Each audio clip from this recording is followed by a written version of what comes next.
There's a truth about women and sex that many of us would rather keep hidden. But it's time to shed light on it because it impacts countless relationships, often leaving good men confused, hurt, and doubting themselves. The switch we don't talk about as women. Many of us know this deeply internal experience. We have a switch, like a light switch. With sex, it is either on or off. And, crucially, we control it. When we're single, that switch is often on for the men. We crave the bad boys, the emotionally unavailable, the ones who excite us. Meanwhile, it can be completely off for good men, stable, kind, supportive partners until we decide we're ready to settle down. Sex as a means to an end for many women. When the biological clock starts ticking and the desire for family and stability sets in, that switch flips on strategically. Suddenly, the good man becomes desirable because he represents commitment, safety, and future. In this phase, sex becomes frequent, passionate, and seemingly effortless. But underneath, it often serves a deeper, less acknowledged function. It's a tool used to secure the relationship, to ensure that the good man commits. Once the wedding vows are spoken, and the goal of marriage is achieved, the switch begins to flicker. The once passionate intimacy starts to wane. Gradually, the sexual connection becomes infrequent, mechanical, or even non-existent. The trap, a cruel irony for good men often don't see it coming.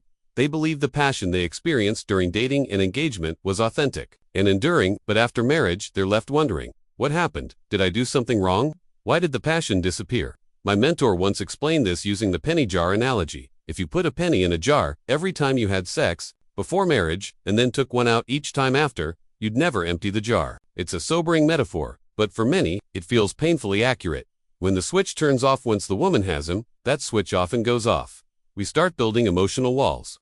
We stop feeling comfortable undressing in front of our partners. Hugs are rejected. Physical touch becomes unwelcome. We tell ourselves stories. I'm too tired. I don't feel attractive. My past trauma is resurfacing. I'm just not in the mood lately. While these may hold partial truths, they often become emotional cover-ups for a deeper truth.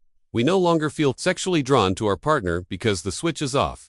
And when the switch goes off, there's nothing a man can do to turn it back. On the mental calendar, many women keep a sort of mental sex calendar. It becomes a balancing act. Give just enough intimacy to keep the relationship stable, but not enough to indicate true desire. Once every few weeks, maybe twice a month. Just enough to avoid confrontation. Sex becomes a chore, to maintain peace, secure financial safety, or to keep the family unit intact. The once intimate act turns into a bargaining chip. Good men, left in confusion, good men want to believe their wives. They listen to the excuses, they read the books, go to therapy, try new techniques, hoping to reignite the spark. They want to do the right thing because they are, at their core, good men.